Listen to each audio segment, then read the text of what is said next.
Hello, everybody, and welcome to the very first LinkedIn Live. And actually, we're streaming on a few different channels on YouTube as well. So the first live for Financial Transformation Live. Today's topic is all about breaking the Excel addiction. So give us a few minutes. We're just setting up, and then we're going to get started.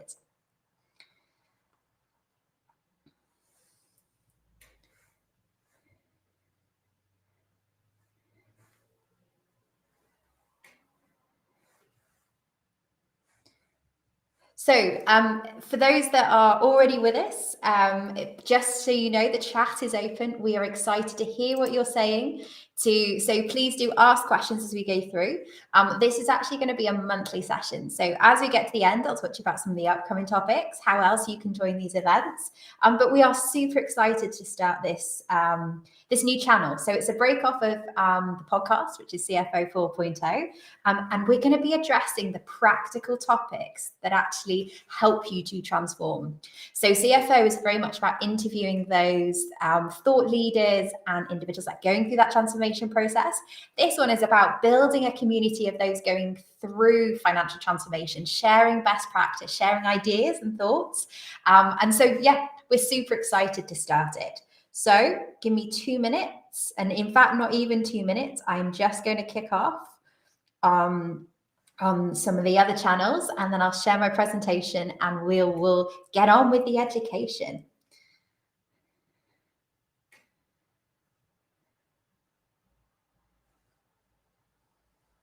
Okay, so first thing I'm going to do is share my presentation, and then I will just set expectations. This is our first live, so it's a new experience for me. It's a new technology that we're using, so bear with me. I'm pretty good with technology, but there's always a first time. So sharing my screen. Okay. Lovely. So I'm really hoping you can all see the screen now. Feel free to comment if you can't. I am keeping an eye out on the chat. So what are we going to cover today? So Excel is this mysterious thing that seems to take over finance departments. And today we're going to understand how we break the Excel addiction. How do we know we've got an Excel addiction, and how do we address it? And it's really interesting. It is very much a trigger. So when I'm working with other clients of ours that are looking to transform and go through this is one of the big conversation starters for us. And it's one of the most it's one of those things that people know they have a problem, but it's very much hidden in the depths, and people very often don't understand how bad the issue is. Okay, so we're going to talk today about how do you get hold of it, how do you understand if you have a problem, and how do you start to address it as well. Some practical hints and tips as well. This is not about product. This is all about approaching this from a transformation perspective. Okay, so signs you have a problem. So if you are sitting there going, I don't have an issue with Excel in my team. It's not something that comes up a lot.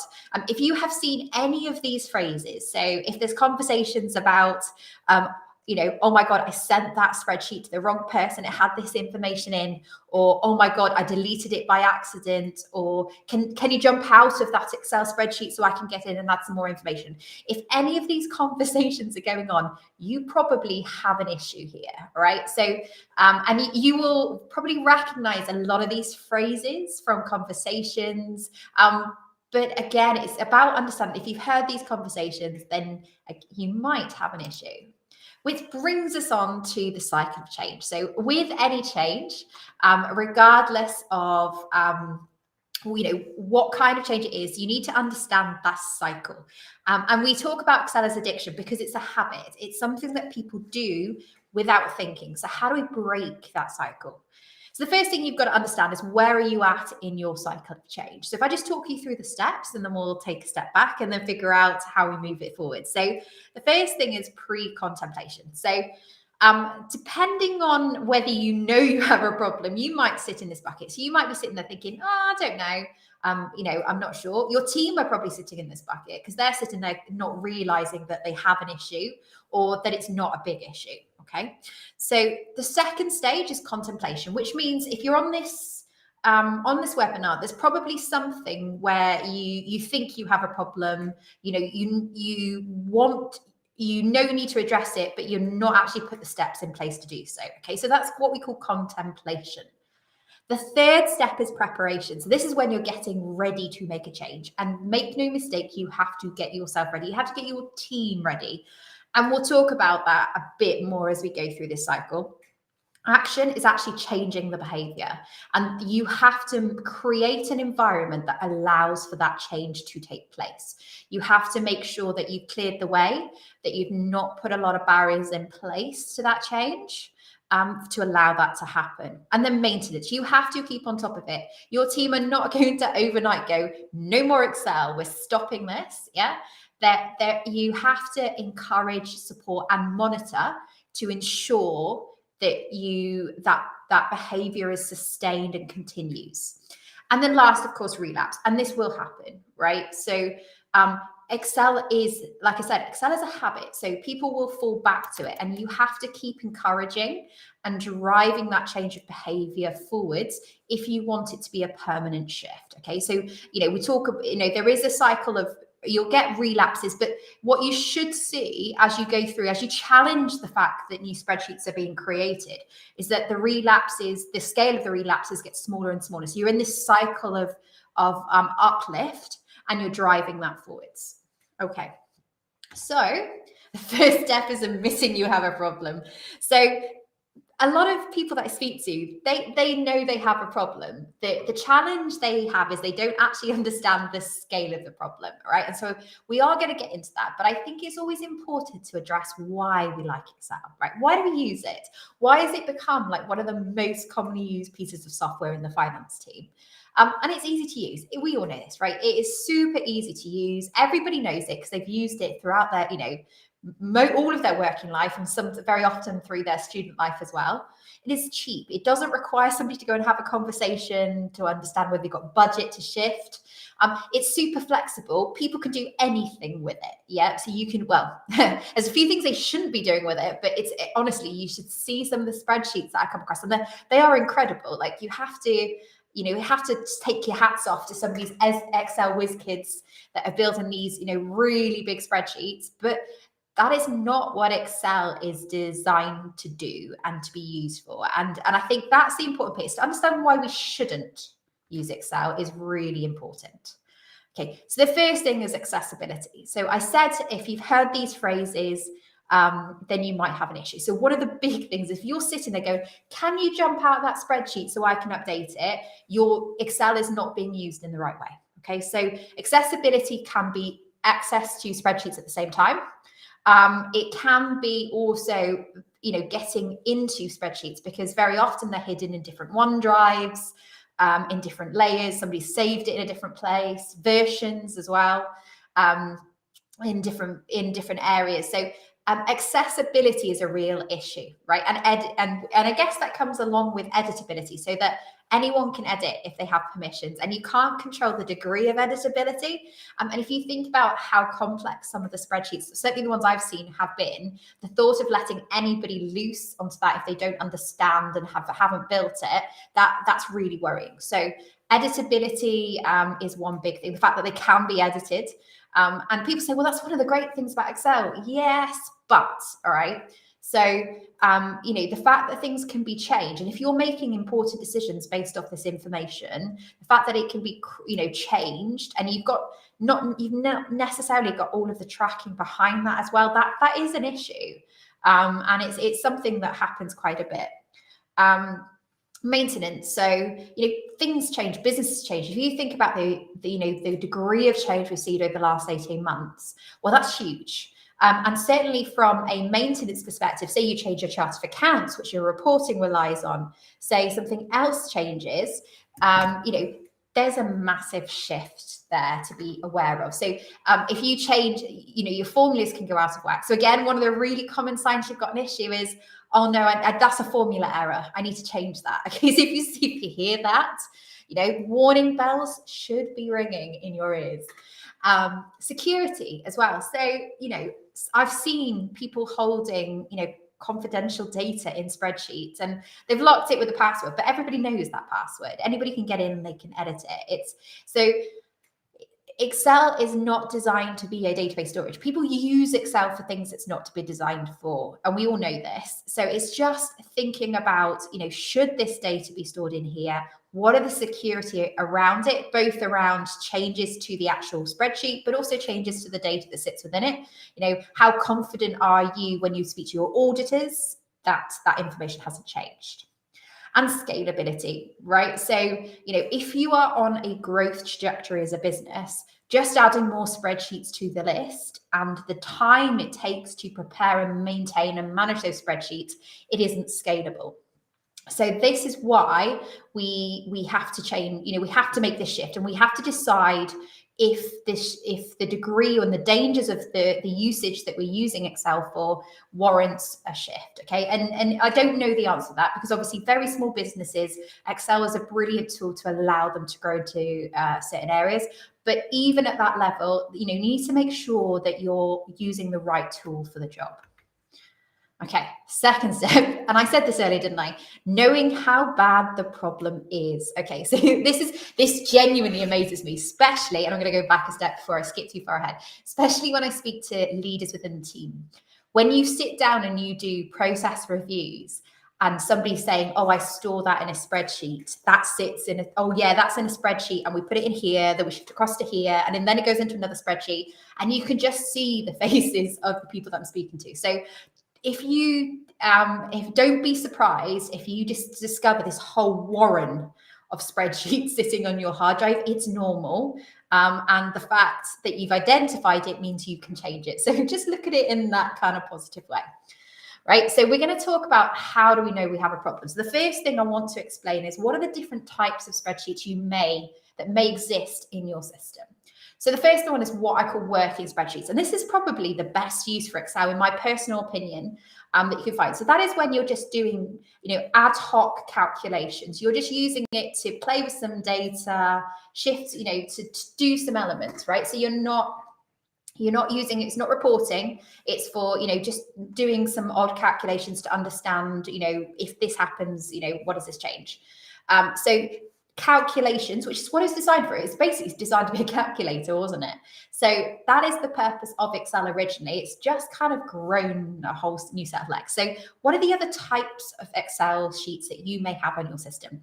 So it is very likely you have ad hoc reports. And again, depending on the volume of ad hoc reports, I'm not overly concerned in this. There's always a space to be able to just pull something out, quickly change it. There's always something there. But then when I start to get into other types of spreadsheets, this is where my warning flags, my warning bell starts to ring. So the first one is regular reporting. If you are putting the same reports every week, every day, every month, then you should really be considering whether Excel is the right reporting tool. Because that regular reporting means it's preset formats, it means it's coming out constantly, and it probably means there's a degree of effort in putting that together. And that probably also means that has been shared with multiple people, okay? So you need to think about classifying your reports into ad hoc or regular. So that's my first tip. Next, we have data storage. So that means storing data. Now, I've seen everything. I've seen employee salaries.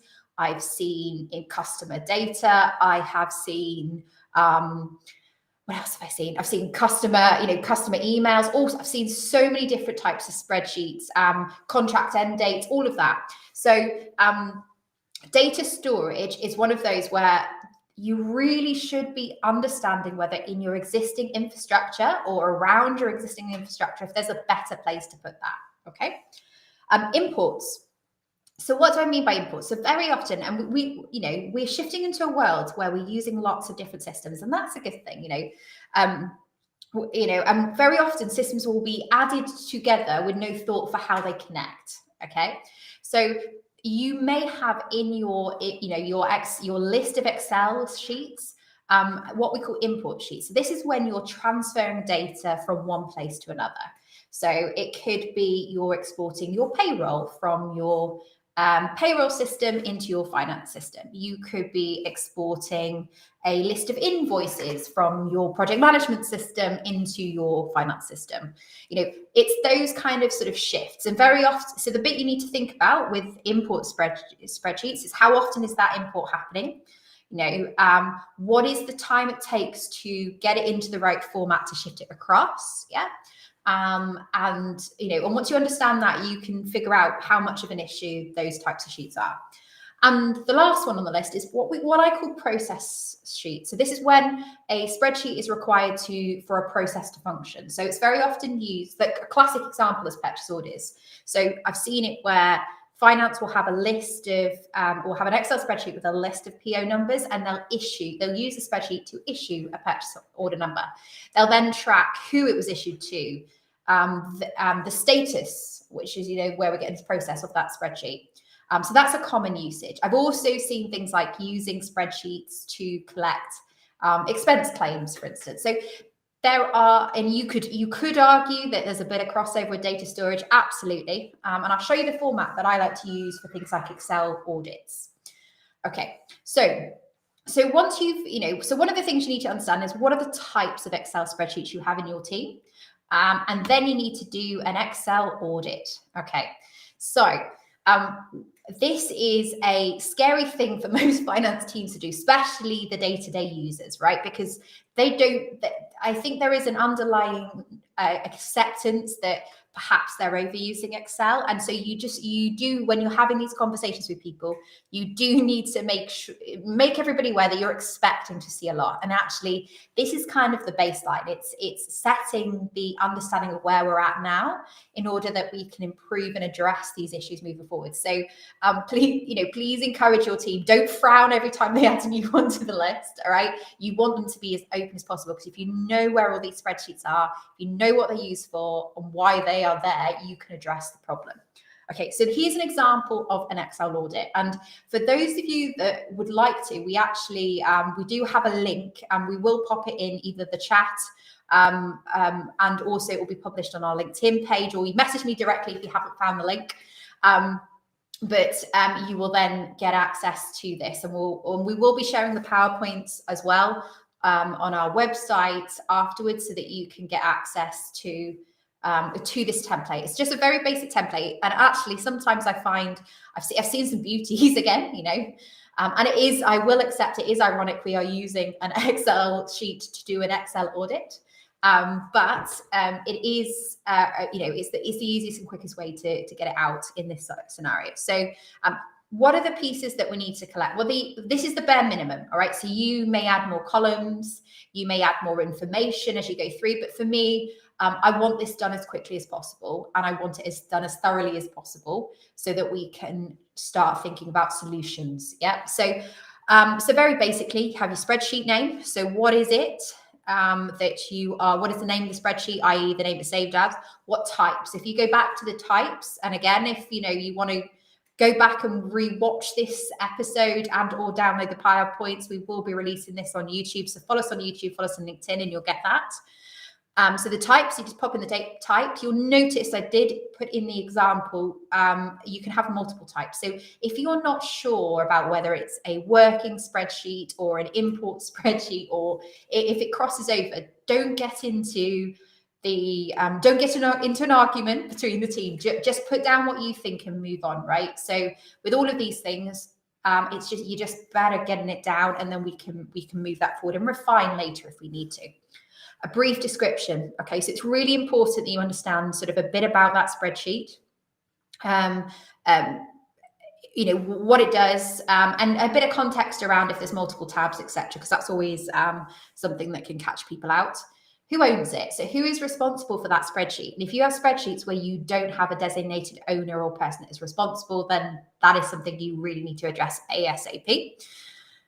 Location. Okay, so having a look in there, and I always put in the full location because I find it's really interesting to understand where things are saved. If we go back to that conversation about accessibility, it's quite interesting to see that location. And if you, we'll come back to that in a second. frequency of use. So how often is this used, right? And you might have a never used, and that's fine, right? And then the question is, why is that Excel sheet there? Can it be deleted? Can you get rid of it, etc.?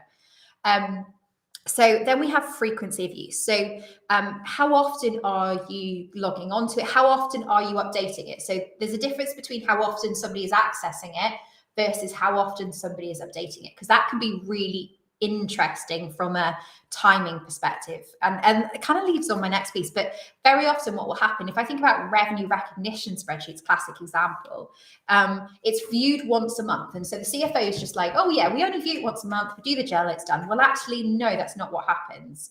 What happens is every time you produce an invoice, you're going into that spreadsheet and adding that in. Every time you're adjusting or editing something, you're going in and editing the contents, right? So you need to think about your, your frequency of accessibility as well as your frequency of updating, okay? And time spent. Now, this is really, really important. So it's understanding the time spent looking at it, using it, maintaining it, and sending it around as well. So especially for complex spreadsheets, because a lot of the time can be spent in either pulling data out or updating formulae to make sure that the report works. And and reconciling, again, that's a hidden time waster in finance, just checking that the figures match, because you would not believe the amount of conversations I have where people are saying, well, we pulled this out, we put it into a spreadsheet, and then I have to go back and check because somebody's done something in the other system. And I just need to triple check that those figures are right. So understanding the time you're spending on all those activities for that one spreadsheet can be a huge eye opener. Okay. And then priority. Now, priority, I just want you to pause on for a second, because I am going to sort of take that away and have a chat about that later.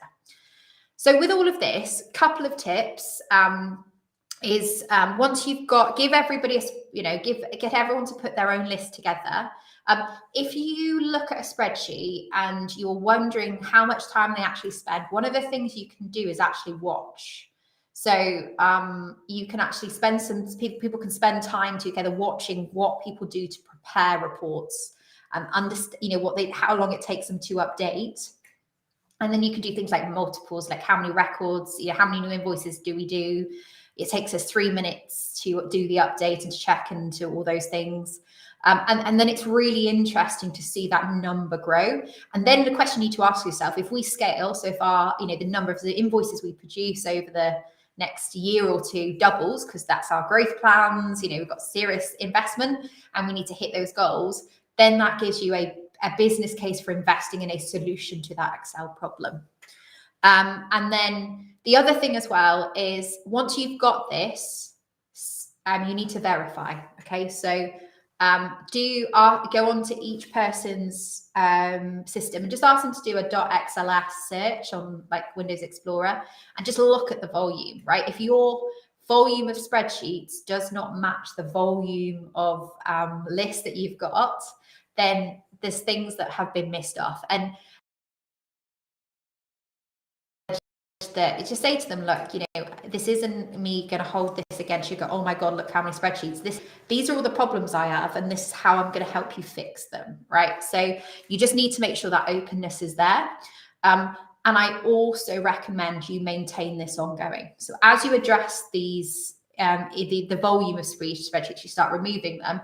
If new spreadsheets are created, you need to get them to add on onto this list, because you need to monitor. And you can use this as a great way of sort of, we talked about the change cycle, about maintaining and monitoring behavior. This is a great way to do it. And just do, a yearly audit of spreadsheets, or quarterly if it's a real big problem, just to monitor and see the size of the audit document dropping. And as well, it's also good to get a view of where things are as well. So many people store files on their local drives, and that's again why I put location in, because you can instantly see if people are storing things locally versus on shared drives.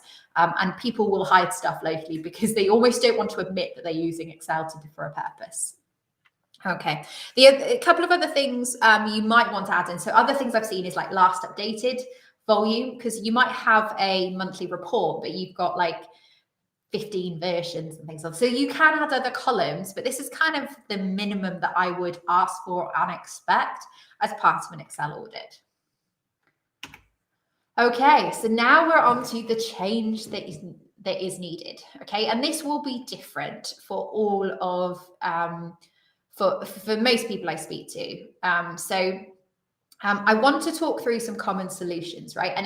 And it's not always about, you know, ripping everything out and putting in a brand new system. It can sometimes be that, but very often there are small changes you can make now. And I say that to people, if you can make small changes now that allows you to create space to shift onto a new system, there's nothing bad about that. That's only going to add value. So common solutions, so especially around either reporting or data storage, is adding custom fields. So, you know, for instance, if you're using any of the Sage guys, so obviously that's our specialty, but if you're using any Sage platforms, for instance, Sage 50's got 3 analysis codes, 200's got up to 20, depending on which version you're using. Intact has loads, so you can create full custom fields, right, versus analysis code. So there are lots of options for you to add more data into the system. And a lot of people don't do that because finance sort of puts a ring around the accounting system, goes, no one else can touch this or no one else can maintain this. But actually that's a really good conversation about having a shared data set. It often opens up the conversation about integrations as well. So about connecting the dots between different systems. And there are lots of different ways to integrate. You can do direct API to API integrations. You can use a third party, all those sorts of things. So custom fields / integrations, always a way to get rid of some spreadsheets.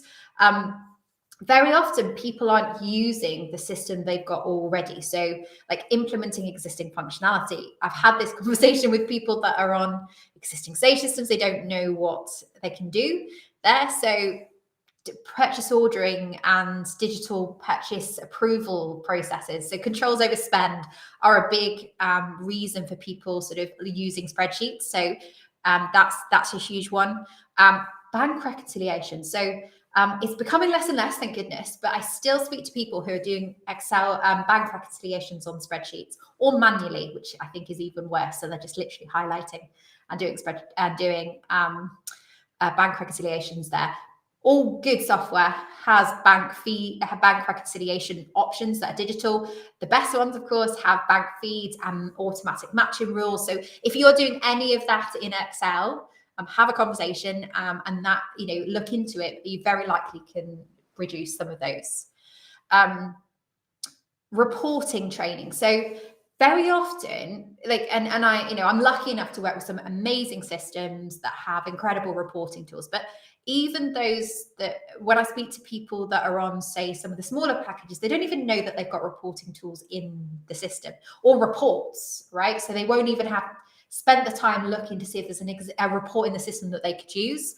And so I do believe that training on reporting tools is really, really important for finance teams, particularly in this day and age. You need to be able to manipulate and use data. And what tends to happen is people are pulling stuff direct, like TBs or just lists of data, and then using Excel to do the reporting. And certainly for, you know, the tools that we work with, everything about Sage Intact, it's got amazing inbuilt reporting capabilities. So it's about training people on how to use those and making sure they are comfortable enough that using those tools is their natural instinct versus using Excel. And sometimes that's just a instinct piece. And that goes back to that change cycle that we talked about in terms of habits. Expense systems, like this is one of the biggest Excel creators, you know, you know, like having your expenses, people submit them via Excel, they store it all in there, they upload it as journals, and everything is just stored in Excel. So expense systems, there's some great ones, you know, and some of them are not expensive either. You know, obviously it depends on the degree of sort of complexity you need, but that's a really good way to just get rid of some of those initial systems. Plus you get, you know, all of the digital traceability. It makes it easier for people to submit. Tends to mean you get it quicker. There's loads of benefits to implementing those. Reporting tools as well. So there's reporting training, which is using the tools you already have, but you can often put on a layer of reporting on top. Now, I always say to people, if you're going down that route, you need to evaluate your base system first. Okay, so don't put a reporting tool on top without thinking, have I got the right core? And that's where we go to implementing new systems. Is my core right? So and that is a conversation to have. If you have problems all over the place, right, as in you've got lots of different Excel spreadsheets for different reasons, so you've got all of the above that I've talked about today, then you need to take a pause and say, is it that my systems aren't fit for purpose? Or is it that I just not using them? Okay. And then you need to get somebody in to help you support and make sure you know what is available within your system.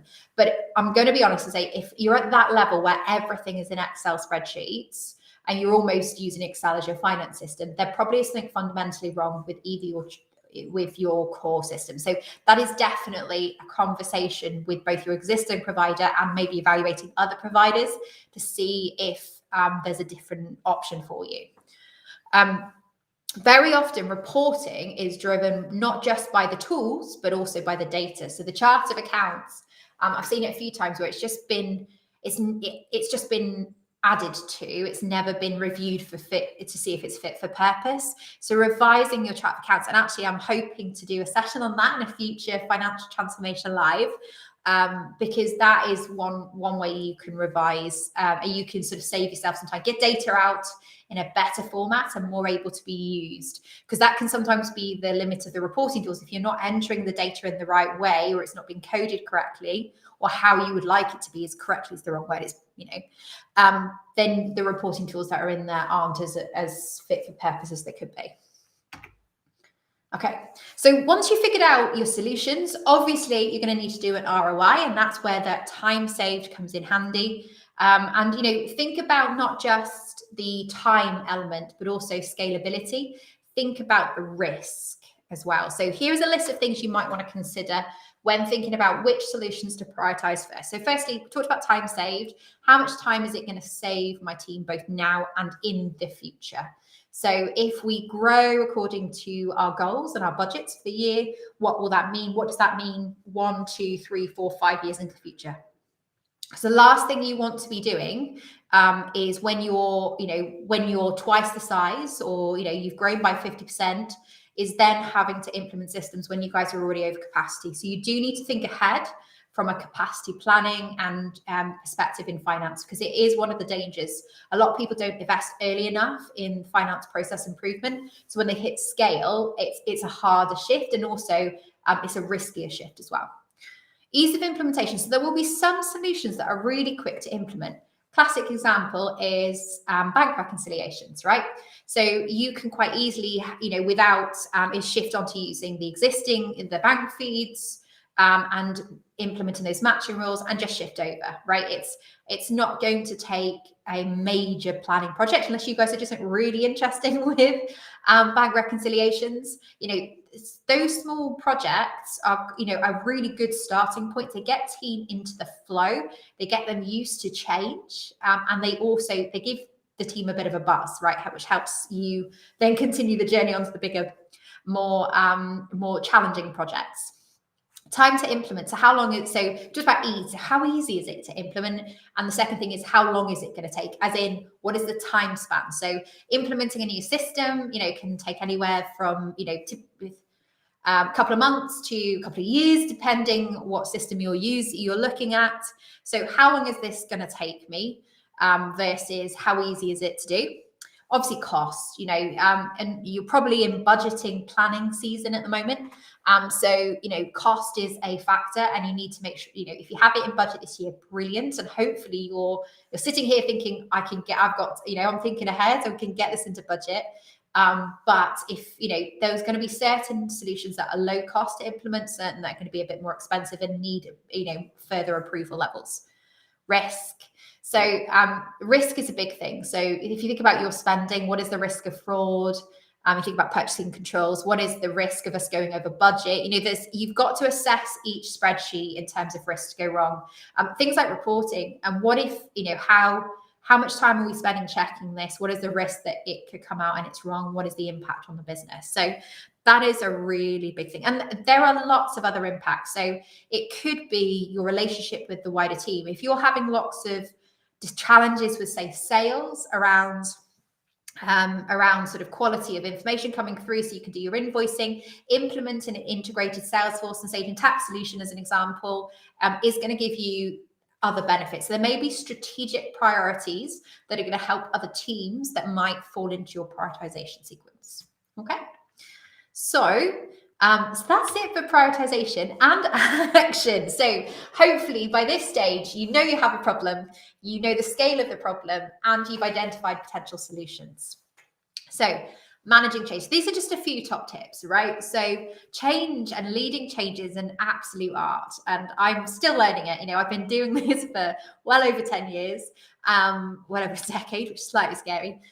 But it does take, you know, it takes a certain skill to lead and manage change. So the first thing is leading from the front is one of the things I really believe in. If you are asking for things in spreadsheets, rather than asking them to give, you know, asking, say, can you just do that in a spreadsheet? I need it, I need it in the next hour, versus saying, can you just spend the time and build that report for me? Because I know I'm going to need it next week and every week thereafter. You are creating more of a problem. Yes. So lead from the front, lead by example, and think about how you're using Excel. Think about how you're asking others to use Excel. Be clear on the reasons why. So if we think about the degree of change that we've had in the last 18 months in terms of COVID and the shift to flexible working, we had to shift, right? Urgency and imperative is one of the biggest drivers of change, because if you have to do something, then you will, right? And that force is what you need to create to make this change move forwards. Yeah. Other ways you can drive it is around KPIs. So again, that's a great reason for that sort of Excel spreadsheet, the Excel audit. It allows you to understand where your spreadsheets are and the volume. So you can challenge each individuals to reduce their volume of Excel. Obviously, remember, you need to verify. You don't want them to just not put them on the spreadsheet, but actually helping to drive those pieces. And also, it's a great opportunity to give them, the personal development to lead a mini project on implementing expense systems. All that kind of stuff. I'm sure this is, obvious, but it's amazing how many people don't do it. Think about what you're going to stop doing. So, especially if it's a big change like a system implementation, I always ask, well, what can you stop doing? Because if you're going to implement, you're going to need more time to do this, right? So how are you going to sort of backfill that? So it could be that you limit the ad hoc reporting externally, with other departments for a few weeks while you make the change in terms of training and building out a suite of core dashboards. Yeah, or you resource up short term. So think about how are you going to create space to make this change happen and to allow it to become habit. And focus on the quick wins. We talked about this, but if there are mini projects that you can get in quick, absolutely focus on those, get those in, give the team a sense of achievement, and that will help drive the change. Okay, so I'm really hoping you found this useful, and I would love some feedback. So if you're watching this, whether it's sort of live or on demand, and you have questions, you have thoughts, you found it useful, please do reach out to me. You can reach me on my personal LinkedIn. Just search for Hannah Munro or go on to IT Solutions and reach out there through the website. Would genuinely love to hear from you. So, but perhaps you're at a point where you just want to explore some options. So the first thing is that we do have a particular webinar on how Sage Intacct can help you get rid of spreadsheets. So that is coming up. Again, we'll put the links in the show notes when this goes live on YouTube, with a link to all of these resources, including that webinar. So please do join us, and we'll help show you some of the, sort of the most common examples of ways that people can remove spreadsheets by using Sage Intacct. I did say that we have a downloadable example of an Excel audit spreadsheet. If you would find it useful, please, just jump onto our spreadsheet, jump onto our website, check the show notes for this. We'll add all those links in there, and we'll happily send that through to you, so you can, at least you've got a starting point to use it. And last but not least, if you're looking for a bit of inspiration around, some of the things I've talked about today, and also a lot of others, we've actually written a blog called 10 Spreadsheets You Shouldn't Have in Your Finance Teams. And it's got loads of links, loads of information, for you to explore in terms of how to get rid of that. So I want to say thank you so much. If you've made it to the end, it's been an absolute pleasure speaking with you. Please do join us. Like I said, this is going to be a monthly event. We are going to be running these. We want to build a community. So we want people to ask questions, get engaged, and drive that. We've got topics coming up around implementing digital purchasing processes, not necessarily the technology, but what are the things that go around that technology to make it work? We are going to be reviewing it, going through a process. How do you review your chart of accounts? How do you know it's fit for purpose? How do you change it? How do you figure out what it should be looking like? There's some pieces coming on building out requirements documents. If you've decided that actually you do need to review a new system, that's coming soon. So there are so many topics, and you can jump onto our website, www.itestsolutions.co.uk, resources, and there's a whole section for Financial Transformation Live, so you can get alerts when we're going out. Or if you want to make it super easy for yourselves, follow us on LinkedIn, and obviously we will be promoting it on there.